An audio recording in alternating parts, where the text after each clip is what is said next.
여러분들 기도해 주셔서 10박 11일 동안 우리 다니엘 아카데미 아이들과 함께 미국 비전 트립 잘 다녀왔습니다.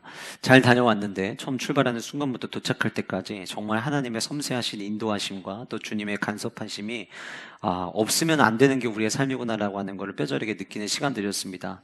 첫날 출발을 하면서 우리 선생님들과 아침에 조금 여유 있게 가자. 워낙 인원이 많다 보니까 조금 여유 있게 가서 공항에서 조금 시간을 보내더라도 첫 차로 올라가는 게 좋겠다. 그래서 월요일 날 대전에서 출발하는 첫 번째 공항 버스를 이제 예약을 해서 공항에 도착을 했습니다. 도착해서 이제 카운터에서 줄을 서고 기다리고 수속을 밟기 시작을 하는데 저희 둘째가 이제 약간의 문제가 생겼어요.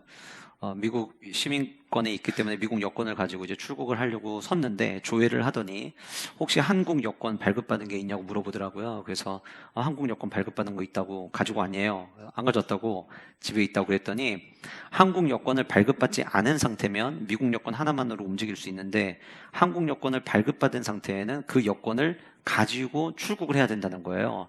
한국 여권이 없으면 출국이 안 된다는 이야기를 듣게 된 거죠. 그러면서 저희가 대전에서 온 줄 모르니까 집에 갔다 올 수 있냐고.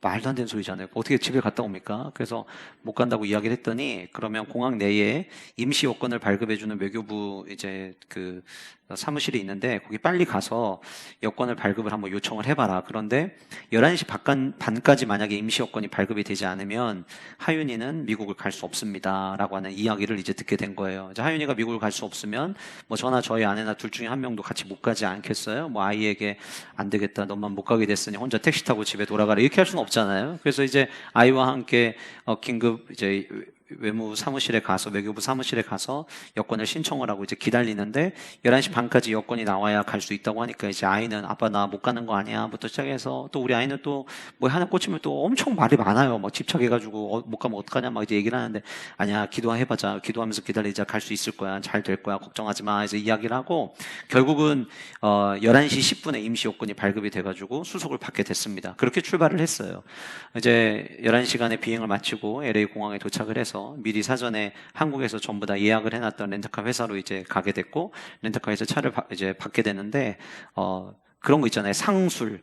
그 모든 사람들이 이왕이면 돈을 좀 더 벌고 싶어 하는. 그래서 이제 저희에게 제안을 하는 거죠. 보험을 들어왔는데, 이미 보험을 들어놨는데, 이거보다 한 단계 더 좋은 업그레이드 하는 보험이 있는데, 보험을 업그레이드 시키겠냐라고 이제 물어봤는데, 제가 저는 지금까지 차 렌트를 하고 사고 난 적이 한 번도 없었거든요. 그래서 안 해도 될 것 같다고. 그래서 안 할 거라고 얘기를 했는데, 그 순간 머릿속으로 같이 갔던 현진이라고 하는 노현진이라고 하는 제가 미국에서 사역했을 때 대학부 회장을 하던 그 친구와 그 다음에 우리 슬기쌤은 미국에서 운전을 해본 적이 한 번도 없어요. 그래서 혹여나 혹시라도 뭐 그러면 안 되겠지만 접촉사고나 이런 것들이 일어날 수도 있지 않을까? 그리고 저희가 빌린 차가 굉장히 큰 차였어요. 한국에는 들어올 수 없는 차예요. 이게 SUV인데 스타렉스보다 뒤는 길이는 더 길고 옆에 폭은 훨씬 넓은 차. 그러다 보니까 늘 한국에서 승용차만 운전하던 현진쌤이나 슬기쌤이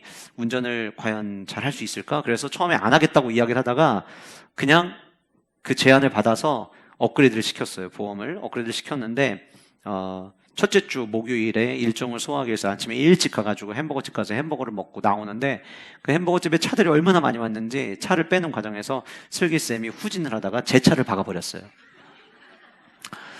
그 순간 너무 당황했지만 가만히 생각을 해보니까 그때 그 렌터카 직원이 한 단계 업그레이드를 하지 않겠느냐고 제안한 그 제안을 받아들이는 게 너무 다행스럽게 생각하는 거예요. 그 보험을 들으면 차 문짝이 떨어지기 전까지는 들이박아도 저희가 보상할 게 없더라고요. 그래서 이제 그 보험을 업그레이드 한 거에 대한 감사함과 또 하나 생각은 뭐였냐면 만약에 다른 차를 박았더라면 상대방 보험회사가 와서 처리하고 그러다 보면 하루 시간이 전부 다 딜레이가 됐을 텐데 고맙게도 제가 운전하고 있는 차를 박아서 서로 합의할 것도 없고 그냥 바로 출발을 하게 됐어요. 그래서 그게 너무 저희에게는 감사로 받아들여지게 된 거죠.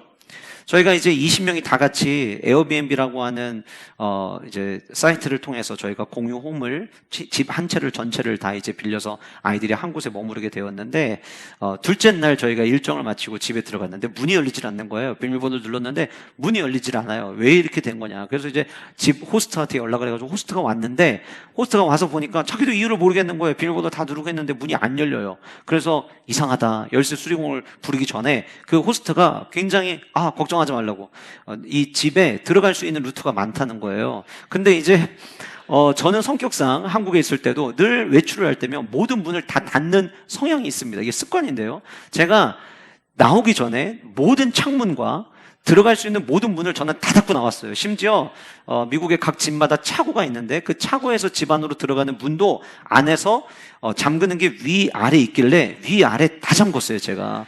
그렇게 잠그고 나니까 이 사람은 차고 문을 자기가 열면 그 차고에서 집 안으로 들어가는 문으로 들어가서 내가 문을 열어주면 될 거라고 생각을 했는데 들어갔는데 문이 다 닫힌 거죠.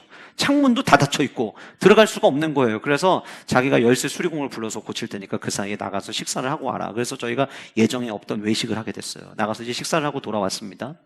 그리고 나서 지난주 토요일이었죠. 토요일 날 저녁에 이제 일과를 마치고 집에 거의 11시 돼서 집에 돌아왔는데 여자애들이 목사님, 저희 방에 천장에서 물이 새요 라고 이야기를 하는 거예요. 가보니까 여자 방 안에 옷장 위에서 이유를 알 수 없는 누수가 일어나기 시작을 한 거예요. 그래서 사진을 찍어서 호스트에게 또 보냈습니다.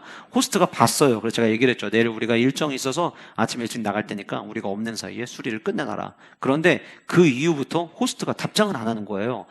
문자를 보내도 답장이 없고 사진 찍어서 보내도 답장이 없고 주일에 이제 오전에 가서 예배드리고 모든 일과를 마치고 이제 숙소에 돌아왔는데 여전히 물이 새고 있었는데 물 샌 게 어젯밤보다 더 양이 많아져가지고 그 물이 침대 밑까지 스며들기 시작을 했어요. 그래서 이제 급하게 한국의 에어비앤비 서비스 센터로 연락을 해가지고 우리 집 상황을 쭉 얘기하고 호스트가 아무런 연락을 받지 않는다고 이야기를 하니까 제안을 하더라고요. 집을 옮길 의향이 있냐. 근데 저희 집이 주변 인프라는 너무 좋았는데 저희가 방문하려고 했던 곳들과 좀 거리가 좀 멀었어요. 그래서 제 속으로 집을 좀 가까운 데로 예약을 했으면 더 좋았을 텐데라는 생각을 하고 있는 찰나에 집을 옮기겠냐고 제안을 하기에 제가 옮기겠다고 이야기를 했죠.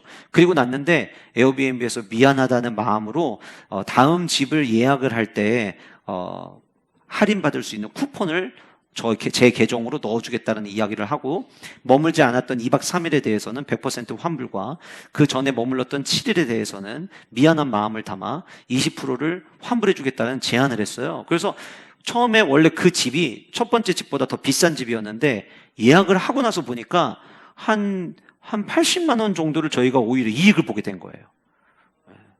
여러분들은 80만 원이 그냥 껌값이셔서 이렇게 반응을 안 하시지만 이 대그룹을 인도할 때의 80만 원은 굉장히 큰 수익이었어요. 그래서 이건 너무 잘 됐다. 그래서 이제 숙소를 옮기는 일까지 일어나게 되었습니다.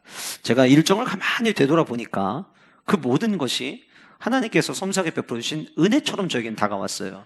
은혜라 함은 아무 일도 일어나지 않고 내가 원하는 대로 만사 형통한 삶이 은혜가 아니라 제가 생각하는 은혜라 함은 우리의 삶 가운데 예상하지 못하는 일들이 일어나지만 그럴 때마다 도리어 더 선으로 우리의 삶을 인도하시는 하나님의 어떻게 보면은 보너스와 같은 선물을 받는 것, 그것을 저는 은혜라고 생각이 되어집니다.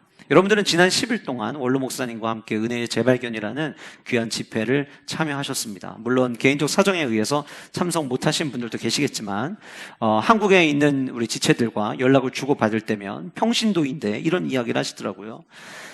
평신도가 하는 얘기입니다. 사역자가 하는 얘기가 아니라 이 은혜의 재발견이라는 집회가 너무 깊은 은혜를 주셔서 은혜에 빨려 들어가는데 더 많은 성도가 이 말씀을 듣지 못하는 것이 안타까웠어요 라는 이야기를 평신도 분께서 하시더라고요. 그만큼 아마 참여하신 분들은 머릿속에 너무나도 흔히 알고 있던 그 은혜라는 단어였음에도 불구하고 그 은혜를 다시 한번 재발견하시고 은혜의 삶을 살아가는 것이 우리에게 얼마나 큰 축복인지를 여러분들이 아마 뼛속 깊이 느낀 시간이셨으리라고 생각이 되어집니다. 자, 여러분들이 10일 동안 은혜에 대해서 들으셨는데 그럼 제가 여러분들에게 질문을 좀 드려보고 싶어요. 은혜가 무엇입니까? 신앙생활하면서 우리가 그토록 은혜를 자주 이야기를 하는데, 오늘 말씀의 제목에도 은혜 입은 예배자의 고백이라고 제가 말씀의 제목을 정했는데, 10일 동안 여러분들이 은혜에 대해서 들으셨는데, 그렇다고 한다면 은혜가 무엇이냐라고 하는 거예요. 저는 은혜를 두 가지로 정리해보려고 합니다. 두 가지의 개념으로 정리해보려고 하는데, 첫 번째로 속량의 의미로서의 은혜를 우리는 잊을 수가 없습니다. 저와 여러분들이 아무런 자격이 없음에도 불구하고 하늘 아버지께서 저와 여러분들을 너무나도 사랑하셔서 예수 그리스도를 이 땅에 보내주시고, 그 예수 그리스도께서 십자가에 피 흘리심으로 말미암아 저와 여러분들의 죄값을 속량해 주신 것, 은혜로 말미암아 구원을 우리가 얻었고, 그래서 그 구원을 선물로 이야기를 하죠. 그래서 첫 번째로 은혜를 정리할 때, 그 은혜는 죄인인 우리가, 아무런 자격 없는 우리가 예수 그리스도의 십자가의 보혈로 말미암아 구원을 받은 것, 그것을 우리는 은혜라고 이야기할 수 있을 거예요. 그런데 은혜는 여기서 멈춰지지 않습니다. 잘 들으셔야 되는데, 예수님께서 요한복음 10장 10절에 인자가 온 것은 이라고 말씀하시면서 뭐라고 말씀하셨냐면, 인자가 온 것은 너희들에게 생명을 주기 위함과 또 하나 그 생명을 얻은 자의 삶을 풍성하게 하시기 위함이라고 예수님께서는 요한복음 10장 10절에 이야기하셨습니다. 저는 이 예수님의 발언이 은혜를 두 가지로 정리해 준다고 있다고 생각하는데, 그 첫 번째가 조금 전에 말씀드렸던 속량으로서의 은혜라면, 두 번째 은혜는 예수 그리스도의 보혈로 구원받은 자가 삶을 살아가는 동안 하나님께서 베풀어 주시는 그 은혜를 경험하는, 구원받을 때 주셨던 은혜가 아니라 구원받은 자가 성도로 삶을 살아가는 동안 베풀어 주시는 은혜, 이게 두 번째 은혜라고 생각이 되어져요.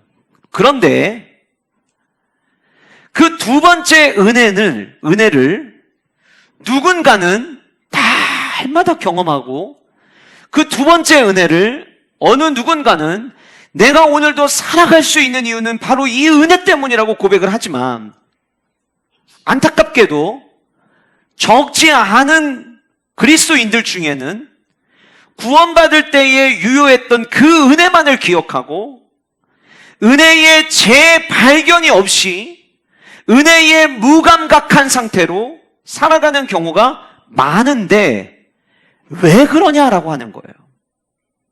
그래서 이 질문 앞에 우리가 던져야 될 하나의 질문은 무엇이냐면, 누가 은혜를 맛보며 살아갈 수 있겠느냐라고 하는 거예요. 저는 아이들을 데리고 비전 트립을 다녀왔습니다. 단순히 LA로 여행을 간 게 아니라 우리 교회에 주신 사명인 다음 세대를 세우는 그 꿈과 목표를 가지고 다니엘 아카데미가 처음 시작될 때부터 함께 기도하고 꿈꾸던, 아이들의 견문을 넓혀주고 아이들이 볼 수 있는 안목을 넓혀주기 위해서 어느 한 곳에 갈 때마다, 그 방문할 때 그냥 놀러 가는 것이 아니라 방문할 때마다 어떠한 목적을 가지고 이 방문하고 난 이후에 아이들에게 무엇을 심어줄 수 있을까를 생각하고 일정을 정해서 아이들과 함께 비전 트립을 다녀왔어요. 저에게 있어서 이번 비전 트립은 사역이었어요. 그 모습을 여러분들이 엿볼 수 있는 게 오늘 칼럼에 제가 남겨놓은 글인데, 그 글에 남겨놓은 것처럼 어떤 장소에 갈 때마다 분명한 이 아이들에게 뭔가를 심어줘야겠다라고 하는 목적을 가지고 방문을 했습니다. 자, 제가 왜 여러분들에게 이 말씀을 드리냐면, 비전 트립 일정 동안 예상하지 못했던 일들이 일어났고, 그때마다 오히려 선으로 인도하신 그 모든 상황들을 저는 뭐라고 고백했냐면 은혜라고 고백을 했어요. 누가 은혜를 맛볼 수 있느냐? 예수 그리스도의 값없는 사랑으로 은혜를 받아서 구원의 확신을 가진 자가 이제 그 다음 우리의 삶 가운데 주어진 숙제가 있어요. 그게 뭐냐면 예수 그리스도를 닮아가고 주님의 말씀에 순종하는 삶을 살아가고 예수 그리스도의 모습, 하나님의 형상을 드러내는 삶을 살아내야 되는데, 이게 죄인이었던 우리의 삶으로는 불가능한 거죠. 사도 바울이 고백합니다. 그 복음 전도자였던, 가장 뜨겁고 열정적이었던 사도 바울이 로마서에서 뭐라고 고백하냐면, 내가 그리스도의 그 은혜의 일을 입었음에도 불구하고 여전히 죄와 사망의 법이 나를 사로잡으려고 한다라고 이야기를 해요. 그랬던 그가 고린도서 15장 20절에 뭐라고 이야기하냐면 나의 나된 것이 다 하나님의 은혜라고 고백을 합니다. 왜 사도 바울이 나의 나된 것은 다 하나님의 은혜라고 고백했느냐? 그 이유가 무엇이냐? 그는 그의 삶에 하나님의 부르시는 은혜를 경험하고 있었기 때문이에요. 자, 그러면 누가 하나님의 은혜를 경험하며 살아갈까요? 말씀대로 살아가려는 자들이 하나님의 은혜를 맛보는 거예요. 주님을 닮아가려고 하는 자들이 하나님의 은혜를 경험하는 거고요.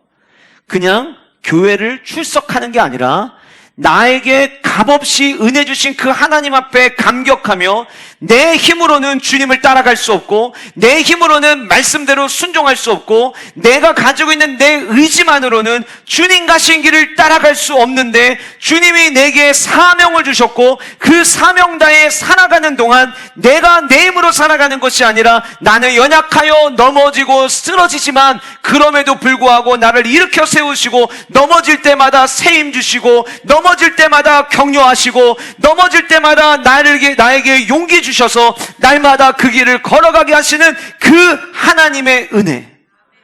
결국은 하나님의 은혜는 누가 맛보는 거냐면 말씀대로 살아가려고 치열하게 살아가는 자들에게 베풀어 주시는 선물이라고 하는 거예요. 여러분 잘 생각해 보세요. 은혜의 재발견.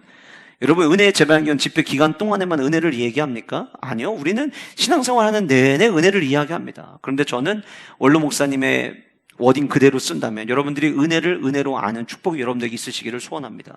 그러려면 여러분들이 말씀대로 살아가기 위해서 부지런히 살아가셔야 돼요.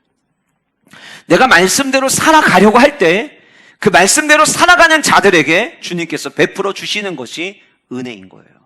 주님 아껴주신 사명을 따라 살아가는 자들에게 내 힘으로는 그 길을 따라갈 수 없지만 사도 바울이 지금까지 이 사도행전을 계속 살펴보고 있지만 얼마나 많은 위기가 있었습니까? 얼마나 많은 어려움이 있었어요. 그런데 사도 바울은 주님 가신 길을 따라갑니다. 사도 바울에게는 사명감이 있습니다. 그 사명감을 가지고 걸어가는 그에게 하나님께서 날마다 은혜를 베풀어 주셨던 거예요. 성령의 역사를 경험하기를 원한다면 예수 그리스도의 복음을 전하는 복음 전도자의 삶을 살아야 되는 것이 답이고, 하나님의 은혜를 경험하기를 원한다면 내 힘으로 살아갈 수 없는 그 주님을 닮아가고 주님을 따라가는 그 여정을 힘에 버겁겠지만 끝까지 따라가려고 애쓸 때 하나님은 그렇게 주님을 닮아가고 주님을 따라가려는 자들에게 은혜를 공급하신다라고 하는 거예요. 오늘 본문에 등장하는 주인공 사도 바울의 이야기를 오늘 우리는 계속해서 하려고 합니다. 사도 바울은 지금 역사와 전통을 중요시하는 예루살렘과 조직의 힘을 가지고 있는 로마 사이에서 어떻게 보면 당시에 최고의 힘을 가지고 있는 그 양대 산맥과 같은 그 사이에 혼자 외롭게 서 있습니다.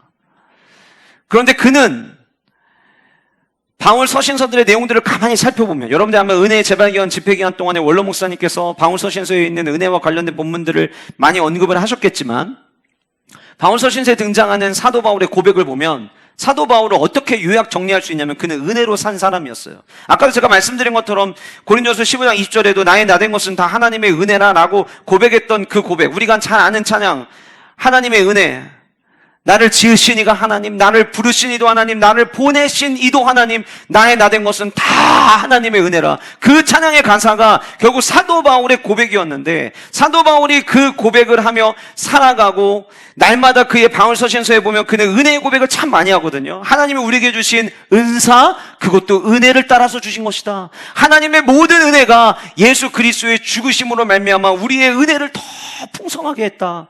사도 바울은 늘 자신의 삶을 이야기할 때 하나님의 은혜를 놓치지 않고 이야기하는 것을 우리는 발견할 수 있다라고 하는 거예요.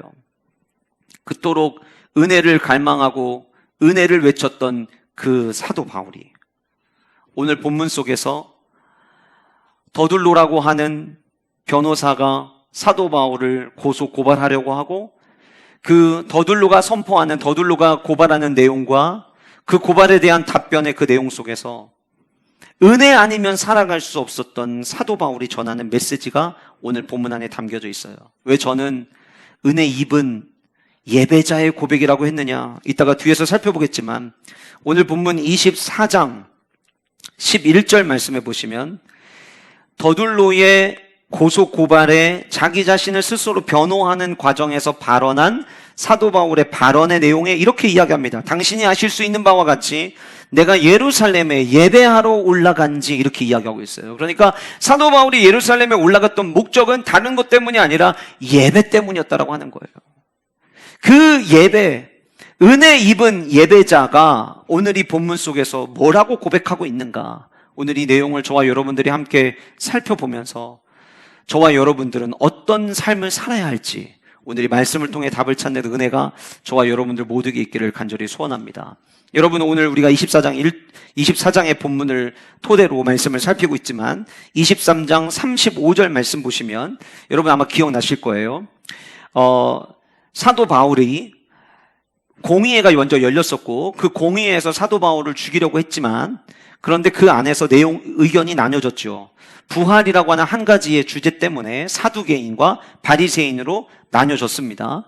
그들이 다 양쪽에서 사도 바울을 잡아 죽이려고 하니까 그때 당시 천부장이 안토니 요새로 사도 바울을 올려보냈고, 그리고 나서 이대로 두면 안 되겠다라고 생각했던 사람들, 40명의 사두개인을 중심으로 했던 사람들이 사도 바울을 공의회로 다시 보내달라고 천부장에게 요구를 하고 그 요구에서 이동하는 사이에 매복하고 있다가 암살할 계획을 세웠었죠. 그런데 사도 바울의 조카가 그 이야기를 전달해 줌으로 말미암아 천부장이 그 늦은 밤에 가이사랴에 있는 헤롯 궁으로 사도 바울을 옮기게 됩니다. 우리가 지난 시간 마지막에 살펴봤던 내용이 바로 여기까지의 내용이었어요. 사도 바울이 도착을 하였고 천부장의 글을 읽었는데 그 글을 읽었던 벨리스 총독이 35절에 이렇게 이야기합니다. 너를 고발하는 사람들이 오면 내 말을 들으리라. 그때까지 너는 아무 말도 하지 말고 그냥 기다려. 자, 당시에 총독 벨릭스는 재판하는 사람이었어요. 판결을 내리는 사람이었어요. 그래서 천부장이 자기가 이 일을 담당할 수가 없으니까 총독 벨릭스에게 어떻게 보면 넘긴 거죠. 와서 편지의 내용을 다 읽어봤는데 천부장이 편지에 썼던 내용에는 나는 이 사람이 뭐가 죄가 있는지 잘 모르겠다라고 이야기를 했고, 그런데 누군가가 이를 고발을 했고 고소 고발을 했으니 그들의 이야기를 들어봐야겠다. 자, 그러면 장면을 예루살렘의 안토니 요새를 중심으로 잠깐 시간을 좀 옮겨서 생각을 해보면 40명의 사람들은 밤에 사도 바울을 죽일 계획을 세우고 있었는데 들리는 이야기에 보니까 천부장이 밤에 빼돌렸다는 이야기를 듣게 됐어요. 그리고 오늘 본문 그대로 총독 벨릭스가 너희들이 지금 내가 사도 바울을 데리고 있다. 어떻게 된 일인지 너희들이 와서 한번 설명해 봐라 라고 하는 뭔가 서신이 전달이 되었고, 그 이야기를 들은 그들이 대제사장과 장로들이 가이사랴의 헤롯 궁으로 오게 됩니다. 그 오기까지 5일의 시간이 지난 거예요. 그래서 24장 1절에 보니까 닷새오에 대제사장 아나니아가 어떤 장로들과 한 변호사 더둘로와 함께 내려와서 총독 앞에서 바울을 고발하였다 이야기하면서 더둘로라고 하는 한 사람이 등장을 합니다. 오늘 본문은 변호사라고 번역을 하고 있지만 원어 그대로 번역하면 웅변, 말 잘하는 사람이에요. 근데 그 말 잘하는 사람이 지금 법정, 재판에서 말을 잘해야 되다 보니까 번역을 할 때 변호사로 이야기를 한 겁니다. 자, 이 총독 벨릭스가 재판을 내려야 되는데 이 재판에서 어쨌든 자기들이 원하는 결과를 가져오기를 너무나도 원했고, 그래서 대제사장이 더 말을 잘할 거라고 생각하는 더둘로를 데리고 와서 이제 고소를 하기 시작을 합니다. 그 더둘로가 뭐라고 이야기를 하냐면 3절 말씀에 벨릭스 각하여 우리가 당신을 힘입어 태평을 누리고 또 이 민족이, 유대의 민족이 당신의 선견으로, 선견지명을 얘기하는 거예요. 당신의 그 선견지명과 같은 그런 당신의 멀리 내다볼 수 있는 안목 때문에 여러 가지로 개선된 것을 우리가 어느 모양으로나 어느 곳에서나 크게 감사합니다. 겉으로 보여지면은 재판을 내리는 벨릭스에게 그의 기분을 뭔가 좋게 하기 위한 단순한 그의 마음을 사로잡기 위한 칭찬인 것처럼 들릴 수 있어요. 그러나 본문에 등장하는 이 사실은 우리가 잘 아는 역사학자인 요세푸스가 그리고 타키투스가 남긴 글에 보면 총독 벨릭스가 다스리는 이때에는 수많은 반란과 선동들이 난무했었다라는 기록이 남겨져 있어요. 그러니까 지금 이야기하는 거는 사실은 가짜예요. 사실과 달라요. 사실과 다른데 사실과 다르지만 그럼에도 불구하고 당신은 지금 너무 잘하고 있어요 라고 하는 그의 기분을 띄워주기 위한 있지도 않은 이야기를 만들어서 지금 이야기를 하고 있는 거예요. 그러면서 4절에 이야기를 합니다.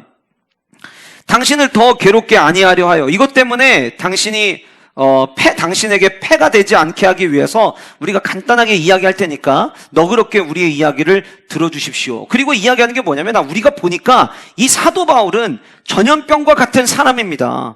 전염병과 같은 사람이어서 이를 만약에 그냥 그대로 놔두면 로마 제국에 흩어져 있는 유대 민족들이 반란을 일으킬 수 있고 선동을 일으킬 수 있습니다. 그러면 당신이 통치하는 기간 동안, 재임 기간 동안에 불미스러운 일들이 일어날 가능성이 굉장히 높습니다. 그리고 5절에 계속해서 이야기하면서 뭐라고 이야기하고 있냐면 이 사람은 나사렛 이단의 우두머리고 6절 그가 또 성전을 더럽게 하려 함으로 우리가 잡아왔습니다 라고 이야기를 해요. 여러분 이미 우리 안토니 요새를 통해서 봤던 것처럼 로마 제국은 자신들과 상관없는 것처럼 보이는 성전임에도 불구하고 그 성전에 이방 사람들이 들어가는 것은 로마 제국이 같이 협업해서 막아주는 모습, 모양새를 가지고 있었어요. 그러니까 성전을 더럽히려고 한다는 이 고소는 로마 제국으로서 우리가 지키고 있는 성전에 어떻게 이방인이 들어가서 성전을 더럽힐 수 있지? 만약 이것이 사실이라고 한다면 총독 벨릭스는 사도 바울을 처형에도 처할 수 있는 상황이 지금 주어져 있는 거예요. 그렇게 고소 고발을 합니다. 그러면서 8절에 뭐라고 이야기하냐면 당신이 사도 바울을 신문에 보면 우리가 고발하는 이 모든 일이 사실이라는 것을 알 수 있을 겁니다. 그리고 같이 온 유대인들이 그 더둘로가 이야기하는 말을 주변에서 이 말이 틀린 게 하나도 없다고 같이 주장을 하게 됐어요. 이야기를 다 들은 벨리스 총독이 사도 바울을 바라보면서 고개를 끄덕입니다. 10절에 바울에게 머리로 표시하여 말하라 하니 이제 상대방의 이야기가 끝났으니까 네가 이들의 주장에 대해서 한번 대답해봐 라고 말할 수 있는 기회를 준 거예요. 그리고 나서 사도 바울의 이야기가 10절에 등장을 합니다. 당신이 재판장이라고 하는 사실을 나도 알고 있습니다. 당신은 재판장입니다. 당신은 옳게 판단 내려야 될 사람입니다. 라고 이야기한 다음에 11절에 이렇게 이야기합니다. 내가 예루살렘에 올라온 지 12일밖에 되지 않았습니다. 지금 이들은 내가 예루살렘에 올라와서 수많은 소동이 일어났고 반란이 일어났고 내가 나를 그대로 두면 아마 수많은 어지러운 일들이 일어날 거라고 이야기하는데 아니 생각을 해보십시오. 내가 예루살렘에 올라온 지 10일밖에 되지 않았는데 당신이 봤을 때도 내가 지금 몰골이 말이 아닌데 내가 어떻게 그 예루살렘을 어지럽게 할 수 있겠습니까? 라고 이야기하는 거예요. 그리고 12절에 계속해서 이야기합니다. 당신이 조사해 보면 충분히 알 수 있을 텐데 내가 성전에서 누구와 어떠한 문제를 가지고 이슈를 삼고 막 토론을 하거나 변론하거나 그래서 이걸 통해서 사람들을 시위를 할 수 있도록 무리를 일으키거나 하는 거를 본 사람이 아무도 없을 겁니다. 이어서 13절에 이야기합니다. 이제 나를 고발하는 모든 일에 대하여 그들이 능히 당신 앞에 내세울 것이 없습니다. 저들이 저렇게 고소 고발은 하고 있지만 이 고소한 내용에 대해서 증인이 누구냐라고 물어보면 이들은 어느 누구도 증인으로 세울 수 없을 것입니다. 라고 이야기를 해요. 그리고 나서 13절의 말씀이 시작이 됩니다. 우리 14절에서의 말씀을 살펴보기 전에 제가 이 더둘로가 사도 바울을 고소 고발하는 내용을 바라보면서 제 마음속에 예배자라고 한다면, 은혜를 입은 자의 삶이라고 한다면 우리도 믿지 않는 넌 크리스찬들에게 혹은 기독교인들에 대해서 박해하려고 하는 의도를 갖고 있거나 혹은 성도들에 대해서 곱지 않은 시선을 바라보고 있는 이들에게 적어도 이 정도의 고백은 들을 수 있는 성도가 돼야 되지 않을까라는 생각을 한번 해보게 되었어요.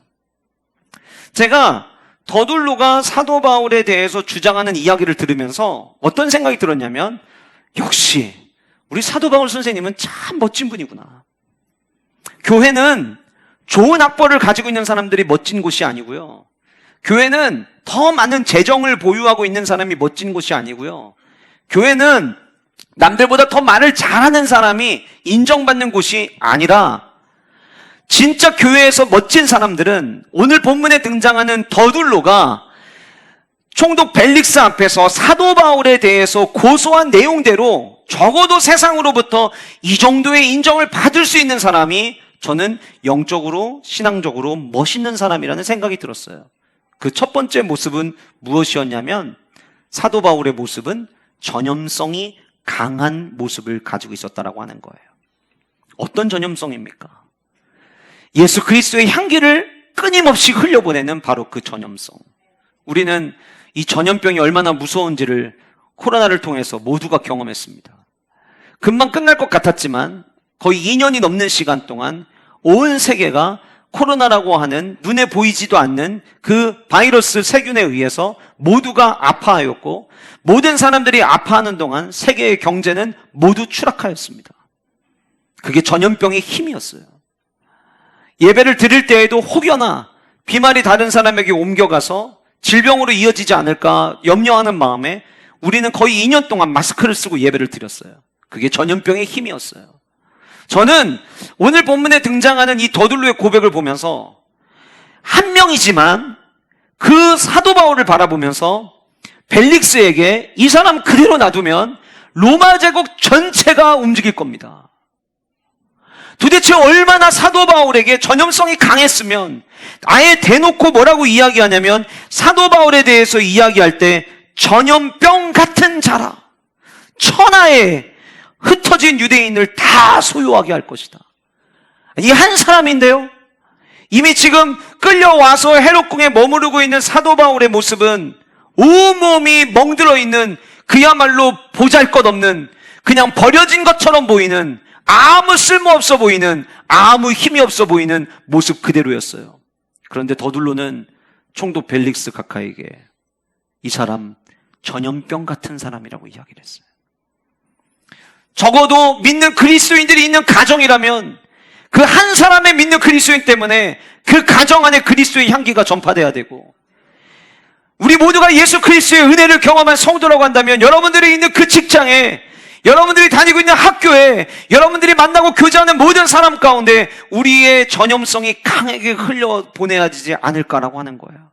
이상해, 힘들어, 나 되게 힘들었어. 그런데 내가 그 사람 만나고 얘기를 했거든. 근데 이상하게 난 그 사람만 만나면 힘이 난다. 내가 되게 슬프고 어려웠거든. 막 살고 싶지도 않았고 너무 우울했는데 이상해, 내가 그 사람만 만나면 왜 그런지 모르겠지만 기쁨이 막 생겨. 그 사람 보면 그냥 즐거움이 막 느껴져서 그 사람 즐거운 것 때문에 나까지 즐거워져. 어떤 사람인데? 몰라. 그 사람 나랑 사는 것도 비슷하고, 내가 보니까 학벌도 나랑 비슷한 것 같고, 집에 가지고 있는 경제 수준도 나랑 되게 비슷하거든. 근데 나랑 다른 거 딱 하나 있어. 그 사람 교회 다니더라고. 그 사람 예수님 믿더라고. 그게 전염성이에요. 저는 우리 영가족들이 함께 모여서 교회를 위해서 기도할 때마다 주여 대전의 성시화를 위해서 쓰임받는 교회 되게 달라 우리는 기도합니다. 대전의 성시화, 우리 이 숫자로 어떻게 대전의 성시화를 이룰 수 있습니까? 그런데 이룰 수 있는 유일한 방법이 있습니다. 우리가 전염병 같으면 돼요. 소리 소문 없이 확 흩어지면 하나님의 위대한 역사는 이루어질 수 있는 줄 믿습니다. 두 번째로 더둘로가 사도 바울에 대해서 이야기하면서 뭐라고 이야기했냐면 이는 나사렛 이단의 우두머리다 이렇게 이야기했어요. 나사렛 이단의 우두머리다. 기독교를 나사렛 이단이라고, 나사렛이라고 하는 지명과 관련해서 부른 곳이 신약성경 전체에서 유일하게 여기 딱 한 번 등장합니다. 나사렛이라는 장소가 어떤 장소예요? 나사렛에서 선한 것이 날 수 있겠느냐? 그 나사렛, 예수 그리스도가 자라신 동네 마을이었어요.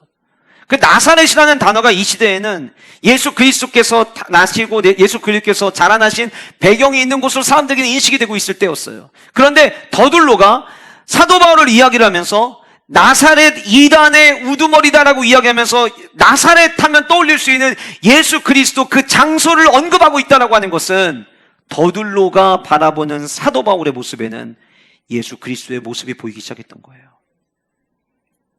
예수님의 삶이 보이는 거죠.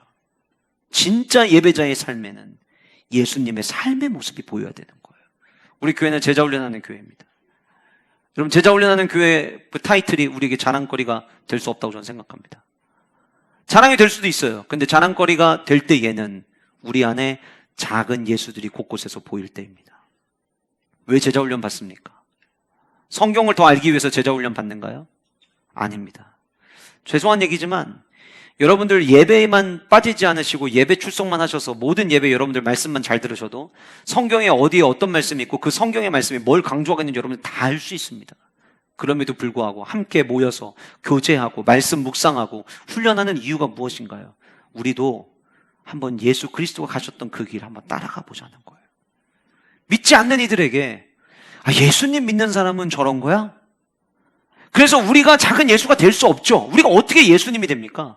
그 위대하신 예수님을 우리가 어떻게 따라가고 어떻게 닮아갈 수 있겠습니까? 그럼에도 불구하고 저 사람 보면 예수님이 어떤 길을 거셨는지 조금은 알 것 같아. 저 사람 보면 예수님 믿는다는 게 어떤 의미인지는 조금 알 것 같아. 사도 바울을 바라보는 더들로의 눈에는 자꾸 예수님의 모습이 오버랩돼서 보였던 거예요. 어쩜 저렇게 예수님처럼 살아가고 있을까? 어쩜 그 복음에 미친 자답게 살아갈 수 있을까? 어쩜 그렇게 예수 그리스도의 십자가의 사명을 온몸에 감싸고 살아갈 수 있을까? 고소하고 있지만 더들로의 눈에 사도 바울은 작은 예수였어요. 저는 우리 교회 영가족들이, 여러분들의 가정의 가족들이 아직 믿지 않는다면 그 가정 안에서 여러분들이 작은 예수로 살아가시는 축복이 있기를 원합니다. 학교에서 주님을 알지 못하는 수많은 그부들이 있을 때 그 가운데서 작은 예수로서의 삶을 살아내는 축복이 우리 교회 다음 세대에게 있기를 원합니다. 직장생활 하시면서 매일같이 똑같은 반복되는 삶을 살아가는 것 때문에 때로는 지루하게 느껴지고 매너리즘에 빠지실 수 있습니다. 아니요, 매일마다 작은 예수의 삶을 훈련하라고 주님께서 여러분들을 그 자리에 보내신 줄 믿으시고, 주여 나의 삶을 통하여 예수 그리스도의 형상이 드러나기를 원합니다를 날마다 기도하며 꿈꾸며 살아가는 은혜와 축복이 우리 모든 영가족들에게 있으시기를 주님의 이름으로 축복합니다. 마지막 세 번째로, 더둘로가 바라봤던 사도 바울의 모습에는 성전을 사랑하는 모습이 보였어요. 목사님 이상한데요? 분명히 6절에 그가 또 성전을 더럽게 하려 함으로 우리가 잡아싸우니 라고 이야기했는데, 성전을 더럽힌다라고 주장하는 이야기와 성전을 사랑한다는 이야기는 너무 상반되지 않나요? 맞아요. 그런데 여러분, 더둘로 그리고 지금 사도 바울을 죽이자라고 결단했던 사람들이 사두개인들이라고 제가 말씀드렸죠. 이 사두개인들은 성전을 나름 아꼈습니다. 성전을 겉으로 보기에는 보호하려고 하고 성전을 사랑하는 것처럼 보였습니다. 그런데 그들이 성전을 사랑하는 것처럼, 성전을 보호하려는 것처럼 성전을 지키려고 했던 모습은 성전을 통해서 그들은 이익을 누리고 있는 자들이었기 때문이었어요. 그러니까 그들의 눈에 사도 바울은 성전을 성전되게 하고, 오늘날의 표현으로 바꾸면 교회를 교회되게 하고, 교회를 통해서, 성전을 통해서 뭔가 이익을 자기들은 얻으려고 하는데 그거를 다 끊어내고, 성전에는, 하나님의 몸된 교회에는 오직 주님의 은혜만 남겨져야 된다고 주장하는 그 사도 바울의 모습이 가시거리처럼 보였던 거예요. 그래서 그를 제거하려고 했던 거예요. 여러분, 뒤에 오늘 제가 16절까지만 본문을 읽었지만 17절부터의 말씀을 보시면 사도 바울이 이렇게 고백합니다. 여러 해 만에 내가 내 민족을 구제할 것과 재물을 가지고 와서 드리는 중에 내가 결례를 행하였고 모임도 없고 소동도 없이 성전에 있는 것을 그들이 보았나이다. 성전에 들어와서 그가 결례를 예식을 정했어요. 자기만 결례 시간 게 아니라 나시린의 정례 기간이 끝나는 자들을 자기의 사비를 대면서까지 정결 예식에 참여시켰어요. 그 모습이 사도 바울이 얼마나 성전을 소중히 여기고 성전을 얼마나 사랑하는지를 보여주는 모습을 보여준 거예요. 믿지 않는 자들에게 왜 교회가 손가락질 때론 당합니까? 그 이유가 무엇 때문입니까? 하나님이 문제가 있습니까? 예수님이 문제가 있습니까? 아니에요. 믿는 자들이 교회를 비난할 때, 믿는 자들이 자기들끼리 모여서 교회 안에 다른 성도에 대해서 조롱할 때, 세상 사람들은 저럴 거면 교회를 왜 다녀라고 우리에게 이야기하는 거죠. 그러나 진짜 예배자는 주님의 몸된 성전을 사랑하게 돼 있어요. 제가 우리 교회를 바라보면서 우리 교회 주신 하나님의 많은 은혜가 있지만 그 중에 자랑하고 싶은 은혜가 있다면 교회를 사랑하는 이들이 우리 교회 공동체 안에 너무 많다는 거예요. 이따 여러분들 내려가서 마주하게 될 지하 식당도, 제가 도착하고 나서 금요 예배 끝나고 집에 가기 전에 식당을 봤거든요. 너무 아름다워요. 근데 그것이 그냥 단순히 리모델링을 아름답게 해서가 아니라 그 공간의 모든 공간 하나하나가 성도들의 교회의 사랑의 모습들이 다 담겨져 있는 거죠. 진짜 예배자는 주님의 몸된 교회를 사랑합니다. 성전을 더럽히지 않습니다. 나 때문에 성전이 더럽힘 받을까봐 내 자신을 더 구별되게 살아가려고 애씁니다. 저는 우리 모든 영가족들이 더둘로가 바라봤던 사도 바울의 그 모습 지니며 살아가는 예배자 될 수 있기를 주님의 이름으로 축복합니다. 더둘로가 그렇게 고발을 한 거죠. 전염병 같은 자입니다. 나사렛 이단의 우두머리입니다. 그는 성전을 모독하는 자입니다. 그리고 나서 사도 바울이 발언하면서 내가 예루살렘에 올라온 지 10일밖에 안 됐는데 그럴 일이 있나요? 제가 누군가와 함께 뭔가 반란을 일으키려거나 하려고 하거나 어떤 논쟁을 하거나 변론을 했던 적이 있다면, 그 증인이 있다면 누구든지 세워도 됩니다. 그런데 없습니다. 그 얘기를 하고 14절, 오늘 저와 여러분들 읽었던 14절 말씀에 이렇게 시작을 합니다. 14절에 뭐라고 시작하냐면, 그러나 이것을 당신께 고백하리이다. 자, 이런 얘기예요. 지금 더둘로를 중심으로 유대인들이 주장하고 있는 이 고소의 내용은 내가 인정할 수 없습니다. 말도 안 되는 주장입니다. 아마 벨릭스 각하가 증인을 찾아보려고 해도 이들의 주장에 부합하는 증인을 찾지 못할 겁니다. 그러나 내가 이거는 고백할 수 있습니다 라고 얘기하는데, 오늘 본문에 등장하는 이 고백하리이다에서 사용한 호몰로게오라고 하는 단어는 어떤 의미를 갖고 있냐면, 내가 이거는 인정합니다, 이건 제가 시인합니다, 그런 이야기예요. 그러니까 이런 거죠. 저들의 고소의 내용을 내가 인정할 수 없지만 그러나 이것만큼은 내가 인정할 수 있습니다. 이것만큼은 내가 스스로 시인할 수 있습니다 라고 이야기하는 내용이 14절, 15절, 16절에 이어지는데, 여러분들은 아까 읽으시면서 어떠셨어요? 너무 부러운 거죠, 이 사도 바울이. 그리고 하나님 앞에 기도하게 되는 거죠. 하나님, 우리 온 가족들이 사도 바울처럼 이렇게 고백할 수 있는 예배자 되게 하여 주시옵소서. 진짜 은혜 입은 예배자는요, 내가 다른 거는 모르겠지만 이것만큼은 내가 자신 있게 이야기할 수 있습니다. 정말 하나님의 은혜에 감격하며 예배하는 예배자들은 또 예배야가 아니라, 하나님의 은혜를 입으며 예배하는 예배자들은 예배할 수밖에 없는 이유, 내가 하나님 앞에 예배를 드릴 수밖에 없는 이유, 내 온 마음과 뜻을 다하여서 정성을 다하여서 예배할 수 없는 이유를 고백할 수밖에 없는 거예요. 그 이야기가 오늘 본문에 등장하는데, 사도 바울이 첫 번째 고백한 고백은 나는 하나님을 섬깁니다 고백이었어요. 나는 하나님을 섬깁니다. 너무 뻔한 얘기죠? 네, 너무 뻔한 얘기입니다. 그런데 왜 사도 바울이 이 얘기를 했을까요? 잘 들으세요, 여러분. 이때 당시에 이곳에 있던 대제사장, 사두개인들, 수많은 유대인들, 그들은 모두가 우리는 하나님을 섬기고 있다고 자부하던 사람들이었습니다. 우리가 옳다고 생각하고 있고, 내가 지금 맞는 길을 가고 있고, 사도 바울이 잘못된 길을 갖고 있다고 생각하고 있는 사람들이었어요. 그들이 있는 그 현장에서 사도 바울이 이렇게 고백하는 거예요. 내가 이거는 시인합니다. 나는 하나님을 섬깁니다. 아까 제가 마지막 성전을 사랑하는 이야기하면서 말씀드렸죠. 그들은 표면적으로는 하나님을 섬기는 것처럼 보였지만 사실 그들은 하나님을 섬긴 게 아니라 자기 자신을 섬기고 있었어요. 겉으로는 하나님을 섬기는 것처럼 보여요. 그들의 주장만 들으면 꽤 하나님을 사랑하는 것처럼 보여요. 그러나 실상은 그들은 하나님을 섬기는 자들이 아니었어요. 그런데 사도 바울이 이야기합니다. 나는 그들이 이단이라 하는, 지금 뭐라고 주장하냐면 나사렛 이단의 우두머리라고 이야기했잖아요. 저들이 이야기할 때 나를 지금 이단이라고 이야기하는데, 나는 그들이 이단이라 하는 도를 따라, 여기 그냥 도를 따라 이렇게 돼 있지만 정확하게 번역하면 그 도를 따라, 저들은 이단이라고 이야기하지만 나는 the way, 유일한 길, 예수 그리스도께서 말씀하셨죠. 내가 곧 길이요 진리요 생명이라고 말씀하셨던 그 변함없는 불변의 진리인 유일한 the way, 나는 지금 그 길을 따라가고 있습니다. 이 모든 유대인들과 대제사장과 더둘로가 하나님을 자기들은 섬기고 있다고 이야기하고 있는데, 그들이 섬긴다고 이야기하는 그 조상의 하나님을 나야말로 진짜 섬기고 있습니다 라고 지금 이야기하고 있는 거예요. 여러분, 하나님을 섬긴다라고 이야기할 때 섬기는 게 뭡니까? 섬기는 게, 마태복음 4장에 보시면 예수님께서 사단으로부터 시험 당하실 때 예수님께서 마태복음 4장 10절에 이렇게 말씀하셨어요. 잘 들어보세요. 사탄아 물러가라 기록되었을 때 주 너희 하나님께 경배하고 다만 그를 섬기라 하였느니라.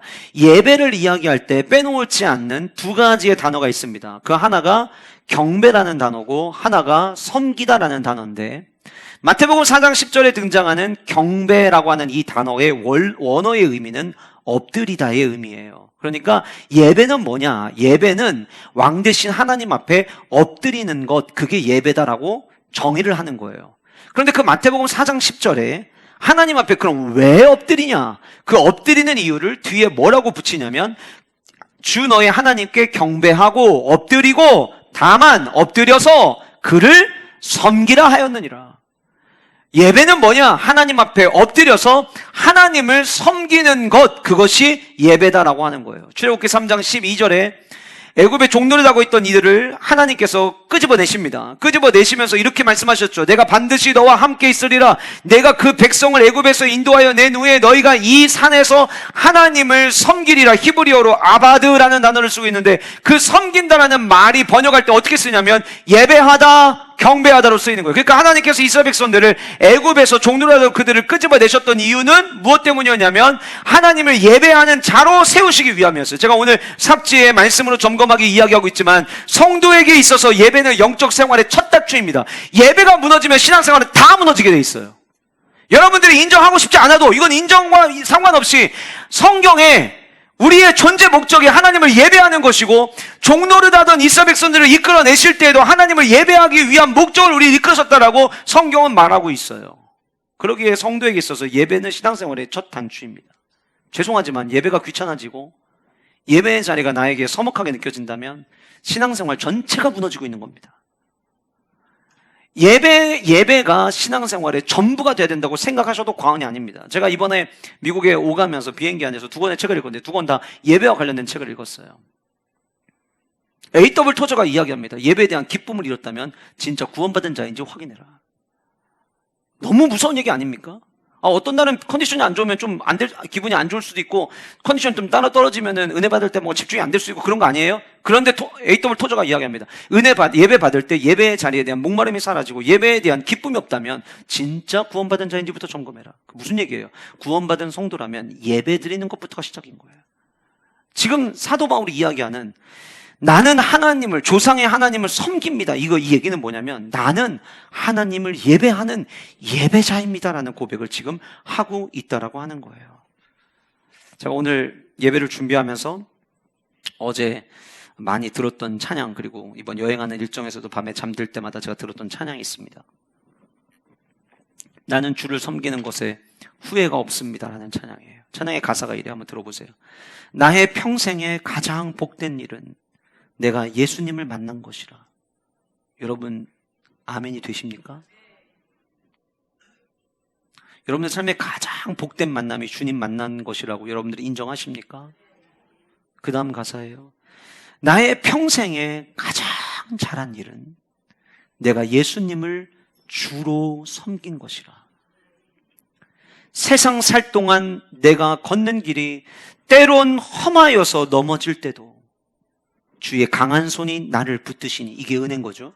주의 강한 손이 나를 붙드시니 나는 예수님만 주로 섬기며 살리.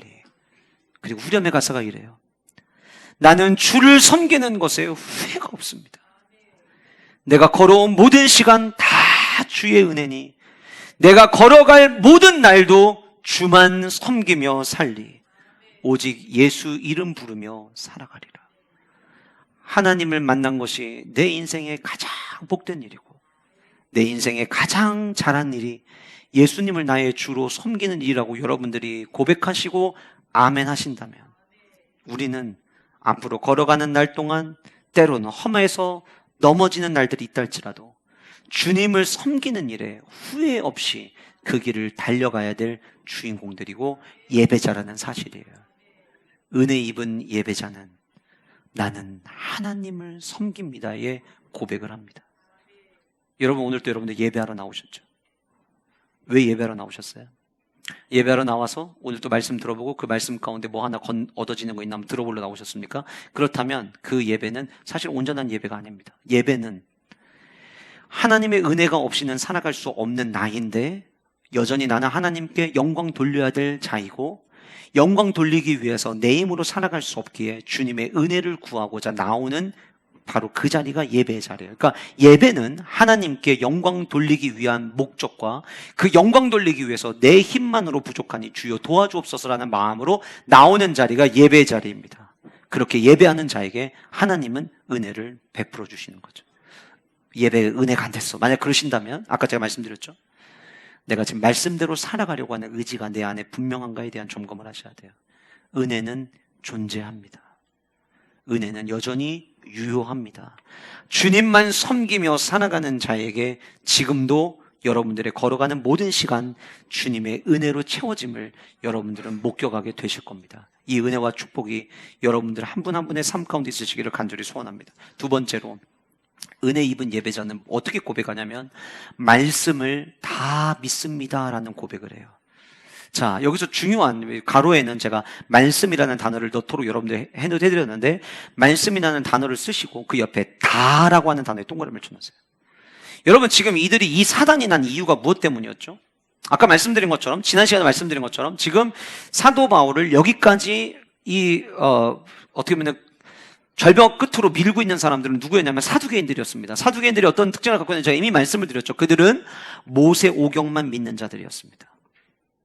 그 모세 오경만 믿고 부활이라고 하는 그 단어 하나 꺼낸 것 때문에 지금 난리법석을 떨고 있는 그들을 앞에 두고 사도 바울이 뭐라고 고백하고 있냐면 나는 조상의 하나님을 섬기고 나는 말씀을 다 믿습니다라고 이야기하고 있다는 거예요. 여러분 언제 문제가 일어나는 줄 아세요? 말씀을 부분적으로 믿기 시작할 때 문제가 일어납니다. 말씀은 다 믿어야 합니다. 다시 말씀드리겠습니다. 말씀은 다 믿어야 합니다. 여러분들이 아무리 똑똑하시고 여러분들이 아무리 공부를 잘하시고 여러분들의 지식과 지혜와 여러분들의 해안이 아무리 넓다 할지라도 주님의 말씀 앞에서는 말씀 있는 그대로 믿으시는 축복이 여러분들에게 있으시기를 주님의 이름으로 간절히 소원합니다. 신명기 4장 2절에 이런 말씀이 있습니다. 같이 한번 읽어보실까요? 시작. 하는 말을 너희는 가감하지 말고 내가 너희에게 내리는 너희 하나님 여호와의 명령을 지키라. 내가 너희에게 명령하는 말을 너희는 뭐 하지 말래요? 더하거나 빼지 말라고 하셨어요. 모든 문제는 말씀을 있는 그대로 받으면 아무 일도 일어나지 않습니다. 그러나 그 말씀에 뭔가를 더하려고 하고 뭔가를 빼려고 하고 내 생각을 부연으로 덧붙임하려고 하는 순간 문제가 일어나는 거예요. 건강하게 신앙생활 하던 이 분들이 어느 순간 흔들리기 시작할 때 가만히 보면 말씀을 처음 주님 만났을 때는 그 순수하게 말씀을 있는 그대로 아멘했는데 어느 순간부터 들은 게 많고 머리가 커지다 보니까 내가 판단하기 시작을 하는 거예요. 저거는 목사님이니까 강단에서 저렇게 이야기하는 거지 실제 우리의 삶은 그럴 수 없어. 그래서 말씀을 들으면서 내가 순종할 수 있는 말씀과 내가 순종하지 않아도 되는 말씀을 내가 재단해 버리는 거죠. 근데 진짜 온전한 예배자는 하나님의 은혜를 경험한 예배자는 하나님의 말씀을 다 믿습니다. 다 믿습니다. 요한복음 4장 23절 24절 우리가 잘 아는 이야기죠. 사마리아 수가성 여인을 만나셨을 때 주님께서 예배에 대해서 이야기하십니다. 하나님은 영이시니 예배하는 자가 영과 진리로 예배할지니라. 영과 진리로 예배할지니라. 이 말이 무슨 얘기예요? 간절하게 예배하라는 이야기예요. 성령 안에서 예배해라. 모든 예배는 성령의 인도하심을 따라야 된다. 오늘도 마찬가지예요. 예배를 나올 때 주여 우리에게 은혜 주옵소서. 주님 제가 시차정을 이런 것 때문에가 아니라 은혜는 주님이 주시는 겁니다.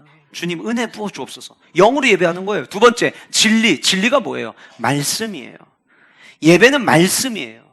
우리가 이 자리에 모인 이유는 우리가 주님의 은혜 가운데 살아가기 위해서 그 말씀대로 살기 위해서 오늘 이 자리에 모인 줄 믿습니다. 우리는 말씀을 따라가는 자들이에요. 그럴 때 말씀을 다 믿어야 되는 거예요. 저는 우리 영가족들이 말씀을 부분적으로 믿는 게 아니라 다 믿는 성도님들 되시기를 주님의 이름으로 축복합니다.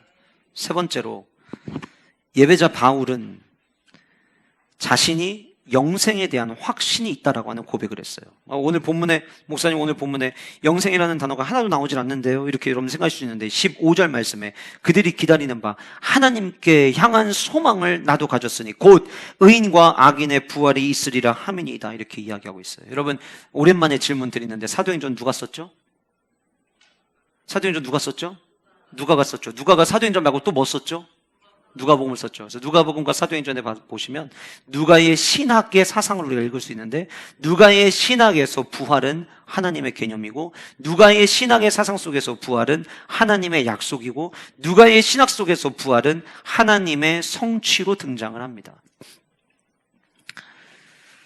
바울서신이 사도 바울이 바울서신을 쓰면서 부활에 대해서 언급을 할 때 시간이 많지 않기 때문에 다 살펴볼 수 없지만, 데살로니가 전서 4장과 고린도전서 15장과 빌립보서 3장에 있는 말씀들을 여러분들이 펼쳐놓고 보시면 사도 바울은 부활을 이야기할 때 의인의 부활로 이야기를 합니다. 뭐의 부활로 이야기한다고요? 의인의 부활. 다 부활하는 게 아니에요. 누가 부활하느냐? 의인이 부활한다라고 이야기를 해요. 오늘 본문에 보니까 뭐라고 이야기하고 있냐면, 그들이 기다리는 바 하나님께 향한 소망을 나도 가졌으니 소망에 대한 확신이 있다는 거예요. 그 확신이 어떤 확신이냐? 곧 의인과 악인의 부활이 있으리라. 분명히 제가 조금 전에 바울서신에 담겨져 있는 부활은 의인의 부활이라고 했는데, 왜 여기는 악인의 부활이 나오냐? 여기서 이야기하는 의인과 악인의 부활은 무엇이냐면 심판대를 상징하는 거예요. 모두가 다 심판대에 선다. 그런데 의인은 영원한 생명을 얻음으로 말미암아 부활을 보장받는 것이고, 악인들은 그 마지막 심판대에서 영원한 생명이 아니라 영원한 형벌이 시작되는 거예요. 그래서 사도 바울이 내가 그토록 고통을 당하고 예루살렘에 예배하러 올라가고 은혜의 삶을 살아가지만 그가 그토록 넘어질 것 같은데 넘어지지 않았던 이유는, 다시금 주님을 바라보고 일어날 수 있었던 이유는, 고통 중에서도 감사함으로 기뻐함으로 찬송함으로 이길 수 있었던 이유는 그 안에 영생에 대한 확신이 있었기 때문이라는 거예요. 저 여러분들에게 질문하고 싶습니다. 여러분들은 영생에 대한 확신이 있으십니까? 영생에 대한 확신이 있는 사람은 예배자로 삽니다. 왜요? 영생을 얻을 자격이 없는 우리가 그 영생을 얻게 되었으니 주님 앞에 예배하며 영광 돌리는 삶을 내 생애의 가장 최고의 가치로 삼게 되는 거죠. 저는 우리 모든 영가족들 안에 이 영생에 대한 확신을 가지고 살아가는 은혜와 축복이 있기를 간절히 소원합니다. 마지막 네 번째로 그는 뭐라고 고백하고 있냐면, 양심에 거리낌 없이 살았다라고 이야기를 합니다. 저는 이거를 거룩한 야망이라고 표현하고 싶습니다. 거룩한 야망. 16절에 이것으로 말미암아 나도 하나님과, 수직적 관계죠. 사람에 대하여 수평적 관계입니다. 수직적 관계와 수평적 관계에 대하여 항상 양심의 거리낌 없기를 힘쓰나이다. 여기 힘쓰다라고 하는 헬라어 아스케오라고 하는 단어가 신약성경 전체에 여기 딱 한 번 등장하는데, 어떤 의미로 등장하냐면 도덕적인 엄격함을 이야기하는 단어로 여기 쓰여요. 그러니까 뭐라고 얘기하는 거냐면, 하나님을 경외하며 하나님 말씀 앞에서 엄격한 기준대로 살아가기 위해서 애쓰고, 그렇다고 여러분 이게 율법주의를 이야기하는 게 아니에요. 하나님을 경외하는 자는 어떻게 하면 내가 더 하나님 말씀대로 살아갈 수 있을까를 고민하게 되는데, 그 모습이 그의 안에 담겨져 있다는 것이고, 두 번째 이야기하는 게 뭐냐면 사람에 대하여 항상 양심에 거리낌 없이 도덕적으로 윤리적으로 문제가 되지 않는 삶을 나는 살아오고 있습니다라고 고백하고 있다는 거예요. 내가 몸은 예배하고 있지만 일상 속에서는 도덕이 무너진 삶, 윤리가 무너진 삶을 우리가 살아가고 있다면 진짜 과연 예배자라고 말할 수 있겠느냐라고 하는 거죠. 한국에 돌아오는 비행기 안에서 읽었던 책이 있었습니다. 오늘이라는 예배예요. 오늘이라는 예배. T.C. 해리슨 워런이 쓴 책인데 기회가 되시면 한번 읽어보세요. 책이 무슨 소설책처럼 수필처럼 굉장히 재밌게 쓰여졌어요. 아침에 눈을 뜨고 일어날 때부터 밤에 잠들기까지, 일어나서 기상을 하고 그 다음에 이빨을 닦고 하루의 일과를 시작하는, 중간에 이메일을 확인하는 모든 과정, 이 모든 과정 속에서 예배자로서 우리는 어떻게 살아가야 되는지를 아주 잘 묘사하고 있는 내용에 담겨져 있는 책이었어요. 자, 그 책을 읽으면서 생각을 해봤습니다. 우리가 주일에 와서 우리의 주일의 예배가 성공한 예배가 되기 위해서는 오늘이라는 삶 속에서 우리의 예배를 살아가야 되고, 우리의 삶의 모든 현장이 하나님 앞에서는 코람데오의 삶을 살아가는 예배자라고 한다면 우리는 오늘 본문이 이야기하는 도덕적인 엄격한 삶을 살아낼 수 있지 않을까라고 하는 질문이었어요. 물론 저 역시 이 마지막 네 번째에 있어서만큼은 피나는 노력을 해야 된다고 저는 생각을 합니다. 최근에 제 개인적으로는 되게 듣기 좋은 소식이 있었어요. 어린이 보호구역 지금 30km로 제한되어 있는데, 이제 아이들 학교 등교 시간이 제외되고 밤에, 야간에는 30km 제한을 푼다라고 하는 뉴스를 본 적이 있었습니다. 저는 개인적으로 굉장히 그 뉴스가 반가웠어요. 가끔 운전하다 보면 애들도 지금 등교도 안 하는데 여기를 30으로 가야 되지? 생각할 때가 있거든요. 저희 아이들이 약간 저를 조롱하듯 비아냥거리면서 뒷자리에서 제가 운전할 때마다 이야기합니다. 야, 신기해. 신기해. 우리 아빠는 카메라만 있으면 속도가 느려지는 차야. 제가 이 말씀 주면서 굉장히 찔렸어요. 양심에 거리낌 없이 살았다. 작은 거 하나에도. 그래서 저는 이거 말씀 주면서 되게 회개 많이 했거든요. 원로 목사님이 이제 제가 다녀와서 은혜의 재발견이라는 책으로 처음에 주셨었는데, 은혜의 대장정으로 이름을 바꾸셔가지고 다시 편집한 책을 저한테 주셔가지고 어제 제가 이제 사무실에서 쭉 읽어봤어요. 근데 그 첫 번째 은혜의 대장정 첫 번째 책의 8번째 챕터의 제목을 은혜의 경건의 능력으로 나타나다 이렇게 정해 놓으셨더라고요. 아마 여러분들이 집회 시간에 원로 목사님이 이런 말씀들, 본문 구절들을 찾아서 함께 읽으셨을 텐데, 로마서 6장 14절, 이 말씀은 우리 영가족들과 오늘의 예배를 드리면서 함께 꼭 읽고 싶다라는 생각이 들었던 말씀이었어요. 우리 같이 함께 화면 보시면서 읽어보도록 하겠습니다. 시작. 죄가 너희를 주관하지 못하리니 이는 너희가 법 아래 있지 아니하고 은혜 아래에 있음이라. 죄가 너희를 주관하지 못하리니. 왜 죄가 우리를 주관하지 못하느냐? 너희가 법 아래 있지 아니하고 은혜 아래에 있기 때문이다. 은혜를 입은 예배자의 삶을 살아가면은요, 도덕적 삶, 윤리적 삶, 더 바르게 삶을 살아가기 위해서 애쓰게 됩니다. 왜요? 내 앞에 살아계신 하나님이 계시기 때문이죠. 저와 여러분들이, 저 교회 다니는 사람들이 더해 이런 말 듣는 성도들 아무도 없으셨으면 좋겠습니다. 성도로서 더 엄격한 도덕적 기준을 가지고 살아가는 우리 모두가 되기를 원합니다. 그래서 이번 200만 연합 예배 때도요, 모든 거 바닥에 깔고 앉는 거 각자 자기가 갖고 왔다가 각자 자기가 가져가죠. 우리가 모여서 예배만 드릴 게 아니라 한국 사회에 선한 영향력을 흘려버리자. 그래서 200만 성도 연합 예배를 준비하면서 사회에 200억 기부 운동을 시작을 했어요. 너무 감사하게도 지난주에, 아직 집회가 시작되지도 않았는데, 사랑의 열매라고 하는 모금 기구에 105억을 기부했습니다. 많은 성도들이 그래, 세상에 그리스도의 사랑을 흘려보낸 일에 동참하자. 그래서 이미 동참해서 105억을 기부를 하였습니다. 머무는 그 자리가, 우리의 삶의 그 자리가 하나님을 예배하는 자리임을 기억하면서 은혜로 예배의 삶을 살아내는 우리 모든 영가족들 되시기를 주님의 이름으로 축복합니다. 말씀을 마무리하겠습니다. 더둘로가 들려줬던 사도 바울의 그 모습이 우리의 모습이 되어야 됩니다. 믿지 않는 자들이 저와 여러분들을 바라보면서 참 아무것도 보이는 게 없는 것 같은데 저 사람 전염성이 있어. 저 사람 옆에 가면 그리스도의 향기가 나타나. 나 저 사람 보면 작은 예수님을 보는 것 같아. 정말 저 사람 성전을 사랑하는 성도인 것 같아 라고 들을 수 있는 성도들 되셨으면 좋겠습니다. 그리고 제가 다른 건 모르겠지만 이것만큼은 제가 시인할 수 있습니다 라고 이야기했던 거, 나는 하나님을 섬깁니다. 사랑하는 영가족 여러분, 우리 같은 하나님을 함께 섬깁시다. 우리에게 66권의 말씀을 주셨는데 우리 이 말씀 다 믿는 성도들 됐으면 좋겠습니다. 왜요? 진리의 말씀이고 1획도 잘못된 게 없는 우리에게 주신 생명의 말씀이기 때문입니다. 그리고 같은 소망, 영생에 대한 소망을 가지고 거룩한 야망을 품는 예배자의 삶을 살아내는 은혜와 축복이 우리 모두 영가족들의 삶 가운데 있으시기를 주님의 이름으로 축복합니다.